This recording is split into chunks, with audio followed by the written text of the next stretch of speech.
March April মাসে কলকাতায় যখন হাঁসফাঁস গরমে নাজেহাল অবস্থা, ঠিক সেই সময় আমাদের পড়শি রাজ্য সিকিম বরফের চাদরে মোড়া। রাস্তাঘাট থেকে গাড়ি ঘোড়া সবকিছুই বরফে ঠেকেছে। সাদা পর্বতমালার কোলে স্বচ্ছ এই জলাশয়ে পাহাড়ের অপরূপ প্রতিচ্ছবি ফুটে উঠেছে। এরকম অসাধারণ নৈসর্গিক সৌন্দর্যের কারণেই কাশ্মীরের মতো সিকিমকেও বলা হয় ভারতের স্বর্গ। চেনা ছক ভেঙে আজ আমি আপনাদের নিয়ে যাব সিকিমের এরকম একটি রুটে, যেখানে গেলে ইতিহাসের পাশাপাশি হিমালয়ের আসল সৌন্দর্যের সাক্ষী থাকবেন আপনারা। একেবারে নামমাত্র খরচে 3 রাত 4 দিনে আমি আপনাদের ঘুরিয়ে দেখাবো পূর্ব সিকিমের জনপ্রিয় 15টি জায়গা। তাহলে চলুন আপনাদের নিয়ে বেরিয়ে পড়ি বরফে মোড়া স্বর্গরাজ্য সিকিমের পথে। এপ্রিল 2025। আমার গন্তব্য পূর্ব সিকিমের সিল্ক রুট।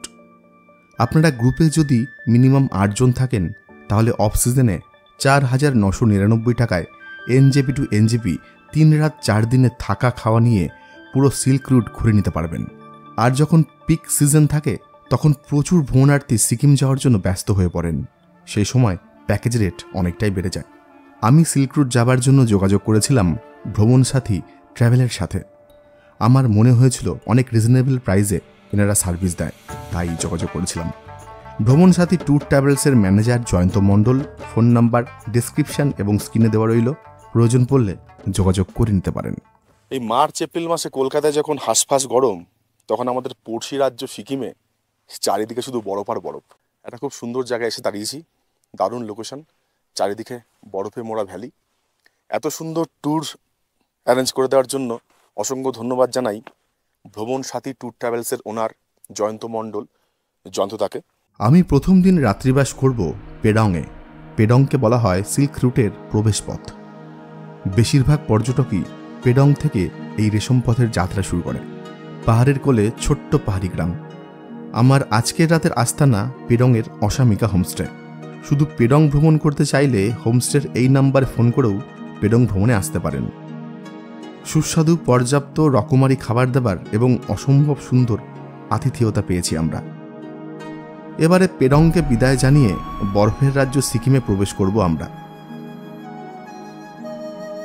আমি পেডং থেকে যাচ্ছি জুলুকের পথে। সিল্ক রুটের বিভিন্ন জায়গা ভ্রমণের জন্য ইনার লাইন পারমিটের প্রয়োজন হয়। তার জন্য সঙ্গে অবশ্যই রাখুন ভোটার কার্ড এবং পাসপোর্ট সাইজ ফটো। ড্রাইভার দাদা যখন ডকুমেন্টসগুলো চাইবেন তখন দিয়ে দেবেন, পারমিট হয়ে যাবে। পেডং থেকে জুলুক যাবার পথটি ভীষণ সুন্দর। এই পথটির নাম সিল্ক রুট। বহু পূর্বে চায়না থেকে রেশমের বাণিজ্য চলত এই পথ দিয়ে। এই পথটি তিব্বতের লাসা থেকে নাথুলা হয়ে পশ্চিমবঙ্গের তমলুক বন্দর অবধি যুক্ত ছিল। এখন আর এই পথে বাণিজ্য হয় না। এই পথটি এখন ইতিহাসে ভরা আর মনোমুগ্ধকর দৃশ্যে পরিপূর্ণ। বেশ খানিকটা চলার পর আমাদের গাড়ি এসে থামল বিশ্ব বিনায়কজির মন্দিরের সামনে। গণেশজির এই মন্দিরটি সিকিমের প্যাকিয়ং জেলায় অবস্থিত। সারিবদ্ধ পাহাড়ের কোলে অপূর্ব কারুকার্য, সত্যি দেখে মুগ্ধ হতে হয়। বিশ্ববিনায়কজির মন্দিরে কিছুটা সময় কাটিয়ে আবারও বেরিয়ে পড়লাম জুলুকের পথে। ওয়েদার ক্রমশ খারাপ হচ্ছিল। আমাদের গাড়ি এসে থামল লিংথাম চেকপোস্টে। এই চেকপোস্টে আমাদের ডকুমেন্টের 1 কপি জেরক্স জমা দিতে হবে। লিংথাম পেরিয়ে কিছুটা রাস্তা এগোলেই পথেই পড়বে সুন্দর একটি ঝর্ণা, নাম কিউখোলা ওয়াটারফল। আমি এখন এসেছি কিউখোলা ওয়াটারফল দেখতে। ধস নামার কারণে এই ঝর্ণার নকশা পুরোপুরি চেঞ্জ হয়ে গেছে। আগে ঝর্ণা 3টে পার্টে দেখা যেত, এখন কিন্তু একটা পার্টেই দেখা যাচ্ছে। প্রবল ধসের কারণে আগে ওই দিকটা দিয়ে ঝর্ণাটা পড়তো, 3টে দিক দিয়ে ঝর্ণাটা পড়তো, কিন্তু ধসের কারণে এই ঝর্ণার নকশা এখন পুরোটাই বদলে গেছে। যদিও এখন এটা মার্চ মাস, তাই জল অনেকটা কম। জুন জুলাই মাসে এখানে প্রচুর জল দেখতে পাওয়া যায়। খারাপ ওয়েদারের কারণে আমরা রাস্তায় অনেকক্ষণ দাঁড়িয়েছিলাম। কালো মেঘে আশপাশটা ঢেকেছে, সামনে কিছুই দেখার উপায় নেই। তবুও আমাদের ড্রাইভার দাদা আস্তে আস্তে আমাদেরকে নিয়ে এগিয়ে চলল জুলুকের পথে। জুলুকে যখন এসে পৌঁছালাম তখন এখানে বৃষ্টি হচ্ছে। কোনো ক্রমে হোমস্টেতে এসে পৌঁছালাম। ৯,৪০০ ফিট উচ্চতায় এরকম একটি অফবিট জায়গায় যে এরকম পরিষেবা পাবো ভাবিনি। এখন শীতকাল হলে গোটা জুলুক বরফের চাদরে ঢেকে যেত। আমাদের রুম থেকে খাবার দাবার সবকিছুই ছিল খুব ভালো। রাত্রিবেলায় গরম গরম মুরগির মাংস ভাত খেয়ে ঘুমিয়ে পড়েছিলাম।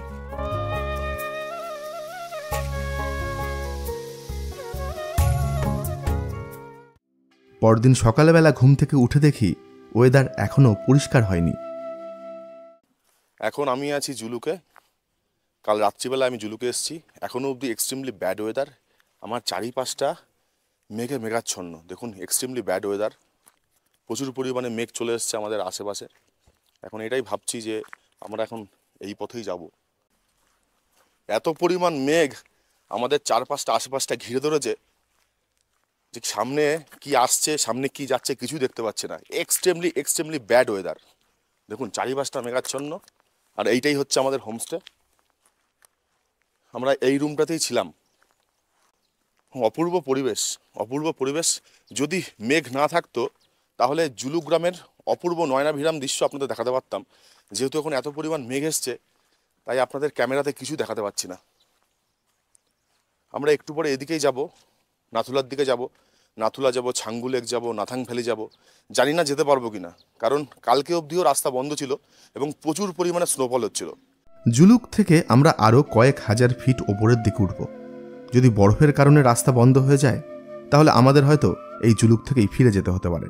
ড্রাইভার দাদা আমাদের আশ্বস্ত করে বললেন হয়তো ওপরের দিকে উঠলে ওয়েদার ক্লিয়ার হলেও হতে পারে। আমরা এখন ছুটে চলেছি জুলুকের সেই বিখ্যাত জিগজ্যাগ রোড ধরে। এই রোডের সব হেয়ারপিন বেন্ডগুলো একসাথে ওপর থেকে দেখা যায়, যা ওয়েদার জানি না আজ দেখতে পাবো কিনা। এই জায়গাটির নাম জিগজ্যাগ ভিউ পয়েন্ট। শুধু মেঘ ছাড়া এই পয়েন্টে আর কিছুই দেখার উপায় নেই।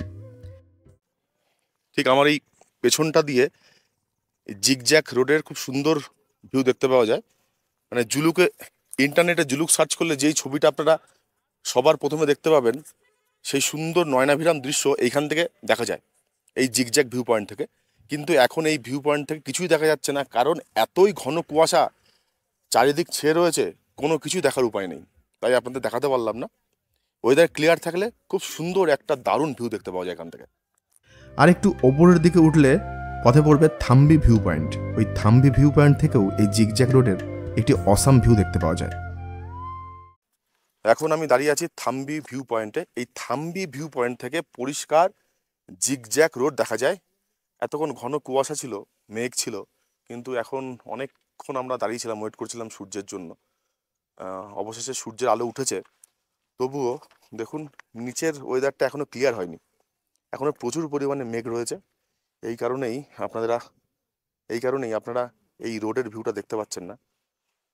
আর যদি মেঘ না থাকতো তাহলে অপূর্ব সুন্দর দারুণ দৃশ্য আপনাদের দেখাতে পারতাম। আমরা দাঁড়িয়ে আছি 11,200 ফিট উচ্চতায়। থাম্বি ভিউ পয়েন্ট 11,200 ফিট উচ্চতা। খানিকক্ষণ আগে রোদ ছিল, আবার মেঘ চলে এলো।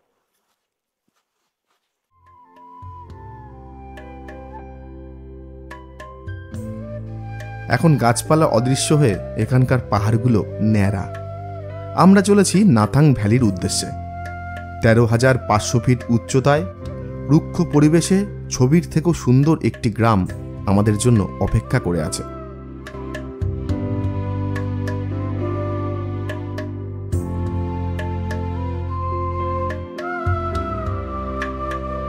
ডিসেম্বর জানুয়ারি মাসে এখানকার টেম্পারেচার -15 ডিগ্রি সেলসিয়াসে নেমে যায়।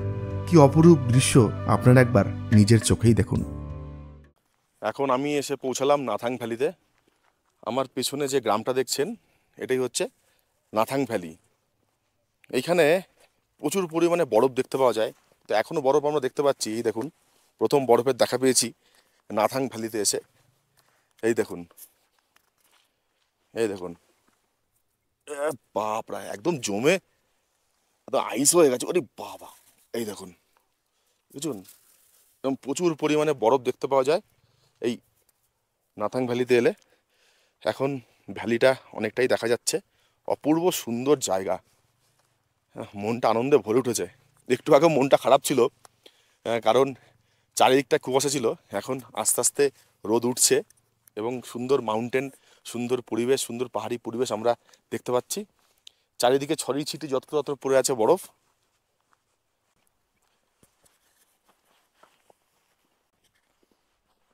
দেখুন এই জায়গাটাতে প্রচুর পরিমাণে বরফ পড়েছে, প্রচুর। দেখুন চারিদিকটা বরফে মোড়া। ওফ, অপূর্ব লাগছে, দারুণ দারুণ। দেখুন অপূর্ব সুন্দর মনোরম দৃশ্য। এখন আমরা যাচ্ছি ওল্ড হরভজন মন্দির দেখতে, বাবা হরভজন সিং এর মন্দির, ওল্ড মন্দির দেখতে। রাস্তা দিয়ে এরকম সুন্দর জায়গা থেকে আমাদের ড্রাইভার দাদা গাড়ি থামিয়ে দিলেন। দারুণ জায়গা, দারুণ, অপূর্ব সুন্দর।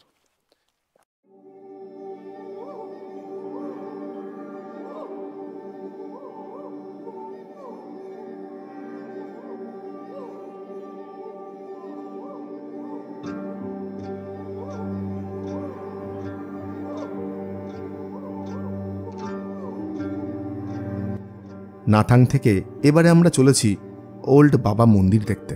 এবার আকাশ একেবারে পরিষ্কার, নীল আকাশের বুক চিরে সাদা বরফে মোড়া পাহাড়ি উপত্যকার মধ্যে দিয়ে ছুটে চলেছি আমরা। মাঝে মধ্যেই গাড়ি থামিয়ে পূর্ব সিকিমের এই অপরূপ সৌন্দর্যকে আস্বাদন করছি। এখন আমরা এসে দাঁড়িয়েছি ওল্ড বাবা মন্দির দেখতে। উচ্চতা 13,100 ফিট। অপূর্ব দেখতে লাগছিল আশপাশটা, তার বলার অপেক্ষা রাখে না।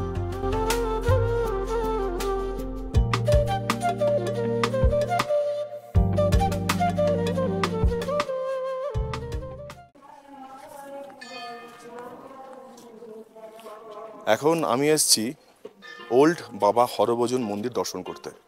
এই হচ্ছে ওল্ড বাবা হরভজন মন্দির এবং এদিকটা আপনাদের দেখাই। দেখুন এদিকটাতে পুরো বরফে মোড়া।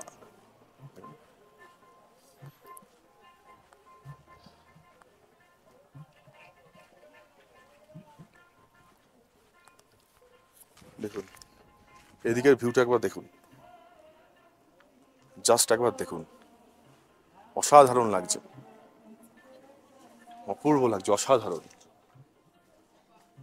ইন্ডিয়ান আর্মি সকল ভ্রমণার্থীদের প্রসাদ বিতরণ করছে।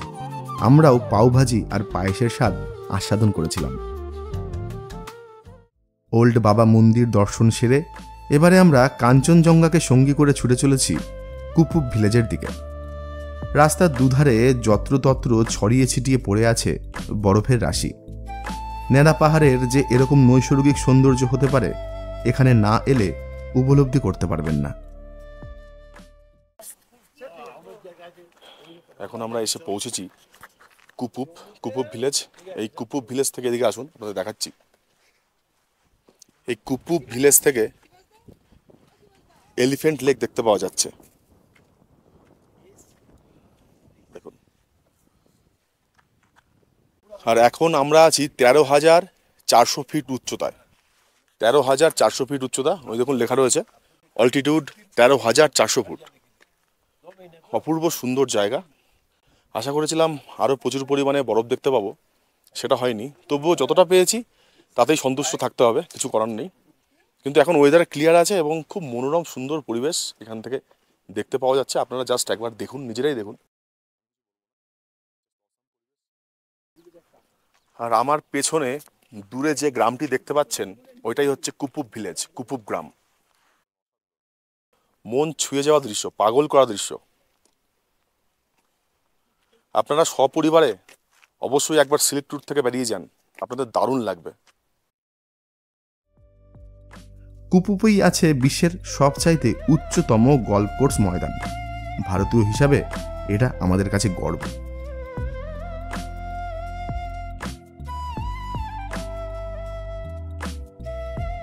এখন আমরা এসে পৌঁছেছি নতুন বাবা মন্দিরে। উচ্চতা 12,651 ফিট। এখন আমি এসেছি বাবা হরভজন মন্দির দেখতে। আগেরটা যেটা গেছিলাম সেটা ওল্ড, আর এখন এটা নিউ। অপূর্ব সুন্দর জায়গা, জাস্ট একবার দেখুন।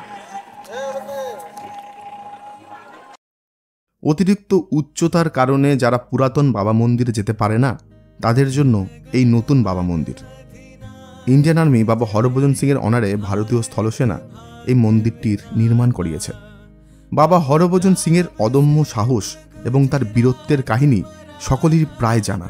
1968 অক্টোবর মাসের 4 তারিখ পাঞ্জাব রেজিমেন্টের বীর যোদ্ধা হরভজন সিং নাথুলা পাসের কাছে কোনো এক গ্লেসিয়ারে চাপা পড়ে শহীদ হন। টানা 3 দিন ধরে চলে সার্চ অপারেশন। তারপর থেকে বাবার আত্মা নাথুলা পাসের কর্মরত সৈনিকদের স্বপ্নে এসে 3 দিন আগে থেকেই কোনো অ্যাটাকের প্ল্যান থাকলে তার লোকেশন তিনি বলে যেতেন। সেই থেকেই এখনো অবধি তিনি ভারত মায়ের জন্য ডিউটি করে যাচ্ছেন।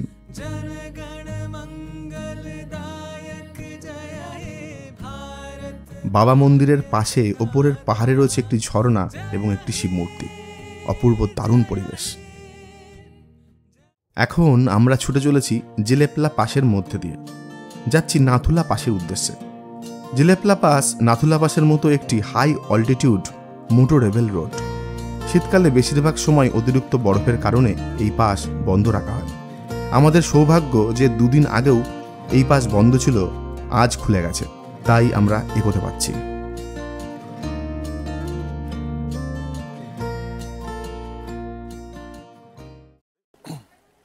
এখন আমরা যাব নাথুলা পাস দেখতে। নাথুলা পাসে ছোট গাড়ি অ্যালাউ করে না, যেহেতু আমাদের ছোট গাড়ি, তাই আমাদের ছোট গাড়ি ছেড়ে এই তো এরকম সুমো গোল্ডে যেতে হবে। এই ছোট গাড়ি ছেড়ে আমাদের এই বড় গাড়িতে যেতে হবে। তার জন্য পার হেড 1000 থেকে 1200 টাকা চার্জ করে এরা এখান থেকে নাথুলা পাস নিয়ে যাওয়ার জন্য। আর আপনি যদি বড় গাড়িতে ট্রাভেল করেন তাহলে বড় গাড়ির জন্য চার্জ লাগে পার গাড়ি 4000 টাকা। আর এই যে 1000 টাকা করে যে পার পার্সন আপনাকে দিতে হয়, এটা কিন্তু প্যাকেজের বাইরে, এক্সক্লুড নট ইনক্লুড। এটা আপনাকে পকেটের থেকে 1000-1200 টাকা খরচ করে আপনাদের যেতে হবে Nathula pass.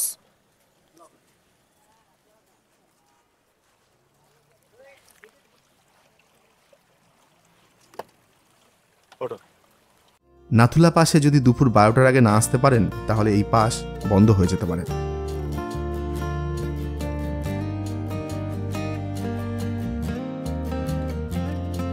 Nathula pass 14,140 fit উচ্চতায় অবস্থিত। নাথুলা পাস যাবার এই রাস্তাটির সৌন্দর্য কোনো স্বর্গের তুলনায় কম না। রাস্তার চারিধারে এত পরিমাণ বরফ দেখে আমরা সকলেই আনন্দিত।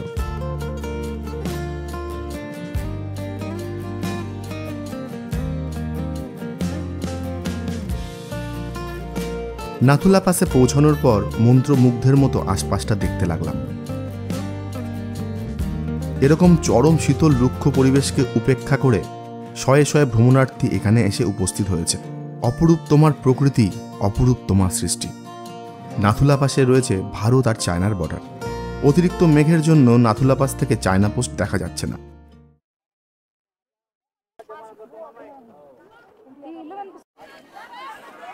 ভারতের শেষ সীমানা নাথুলা পাস, এটাই হচ্ছে ভারতের শেষ সীমানা। আমার ঠিক পেছনটাই রয়েছে চায়না বর্ডার। এদিকটার চায়নার ছাউনি আর এদিকটাতে ইন্ডিয়ার ছাউনি। এদিকে চায়নার ফ্ল্যাগ আছে, এখন কুয়াশার জন্য মেঘের জন্য দেখা যাচ্ছে না। আর এদিকটা আছে ইন্ডিয়ার ফ্ল্যাগ। যদি ওয়েদার ক্লিয়ার থাকতো তাহলে আপনারা পরিষ্কার দেখতে পারতেন, একদিকে চায়নার পতাকা উঠছে, একদিকে ভারতের পতাকা উঠছে। দেখুন চারিদিকটা বরফে মোড়া। দেখুন কি বলবো আপনাদের, এর এই নৈসর্গিক সৌন্দর্যের বর্ণনা কিভাবে করব। দেখুন বরফ আর বরফ।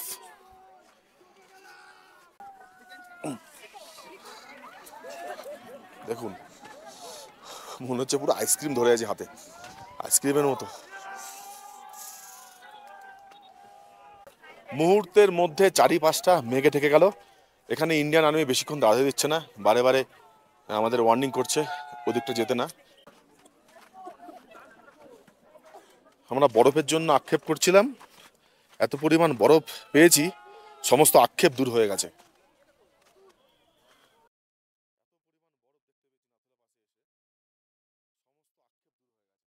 জাস্ট অসাধারণ, বিউটিফুল।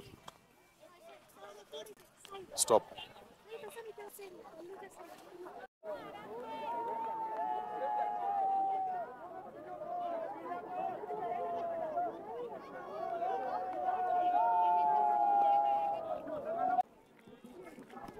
बिना परिश्रम से आगे बढ़े।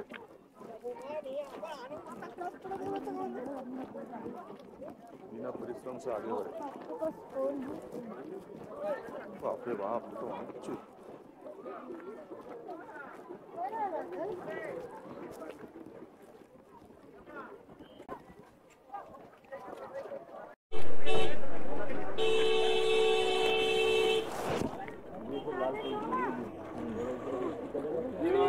मुझे बंकाटा ওই যে ওচানা বঙ্কারা। নাথুলা পাস দেখে লাঞ্চটা আপনাদের রাস্তাতেই সেরে নিতে হবে। ম্যাগি আর মোমো ছাড়া খাবারের অন্য কোনো অপশান পাবেন না। নাথুলা দেখে আমাদের শেষ গন্তব্য সিল্ক রুটের সবচাইতে আকর্ষণীয় জায়গা ছাঙ্গু লেক। ছাঙ্গু যাবার পথে গাড়ি থামিয়ে ছোট্ট একটা বিরতি নিয়েছি।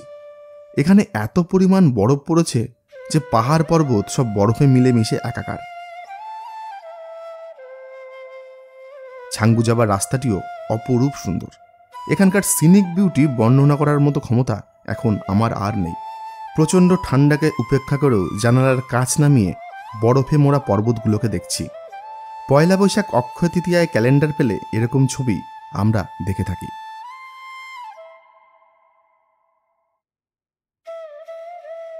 ছাঙ্গুতে আসার পর বাকরুদ্ধ হয়ে তাকিয়ে আছি সামনের ওই পাহাড়ের দিকে।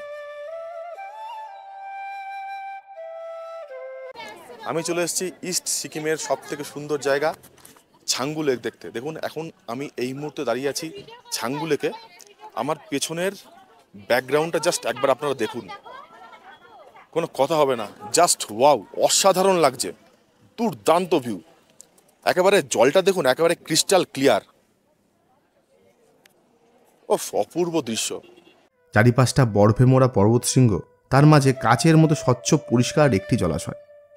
ছাঙ্গু লেকের উচ্চতা 12,313 ফিট। এই লেক শীতকালে পুরো বরফে জমে যায়। এই সময়টাই এখানে আসার বেস্ট টাইম।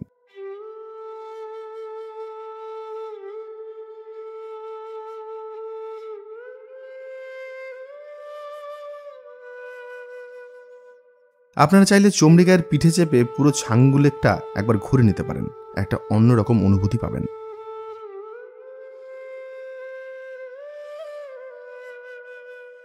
দুদিন ধরেই ওয়েদারের খামখেয়ালিপনা চলছে, কখনো মেঘ তো আবার কখনো পরিষ্কার নীল আকাশের ঝলক।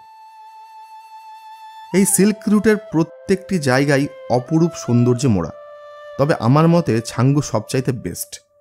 ছাঙ্গু দর্শন সেরে আমরা চলেছি সিকিমের রাজধানী গ্যাংটকের পথে। গ্যাংটকের যেই হোটেলে আমাদের রাখা হয়েছিল সেই রুমটি বিরাট বড় এবং সাজানো গোছানো। হোটেলে বিশ্রাম নিয়ে এমজি মার্গ অবশ্যই ঘুরে দেখুন। নিজের দেশে থেকে বিদেশ ভ্রমণের স্বাদ আস্বাদন করতে চাইলে গ্যাংটকের এমজি মার্গের মতন এরকম সুন্দর জায়গা আর দ্বিতীয়টি কোথাও পাবেন না। আশা রাখছি ভিডিওটি আপনাদের ভালো লেগেছে। ভালো লাগলে লাইক, কমেন্ট, শেয়ার করতে ভুলবেন না। আজ এখানেই শেষ করছি, ফিরছি খুব তাড়াতাড়ি আর একটি সুন্দর ভ্রমণের ভিডিও নিয়ে। ততক্ষণ ভালো থাকুন এবং সুস্থ থাকুন।